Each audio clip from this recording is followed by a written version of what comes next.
अस्सलामुअलैकुम वरहमतुल्लाहि वबरकातुहू। साथियों, हमारी ख़बर का उन्वान है सपना था मंत्री बनने का, बन गए उपाध्यक्ष।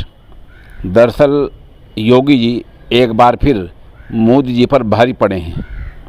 मोदी जी को आरएसएस के सामने झुकना पड़ा है और योगी जी भारे पड़ गए हैं और अमित शाह भी देखते रह गए हैं। आपको मालूम होगा हमारे वज़ीर आज़म ने एक अफसर भेजा था यूपी में जिसका नाम है AK शर्मा।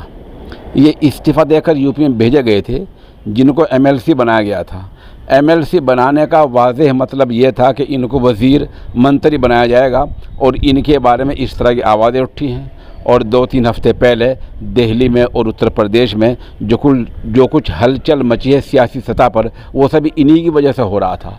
लेकिन आज दिन में जो कुछ हुआ है उसने सब कुछ उलटफेर कर दिया है, क्योंकि योगी जी ने उनको वज़ीर बनाने से अमलन इनकार कर दिया है और आज उनको बीजेपी यूपी का नाइब सदर यानी उपाध्यक्ष बना दिया गया है। इससे खबर एजेंसी में आज जो खबर आई है उसकी हेडिंग यही लगी है कि योगी जी एक बार फिर भारी पड़े, मोदी जी को आरएसएस के सामने झुकना पड़ा। यह खबर की आज की एजेंसी में खबर लगी है। तो बहरहाल AK शर्मा जिनको मंत्री बनना था और मंत्री बनने ख्वाब देख रहे थे, वो बीजेपी के नायब सदर बना दिए गए हैं। देखिए और आगे आगे होता क्या है।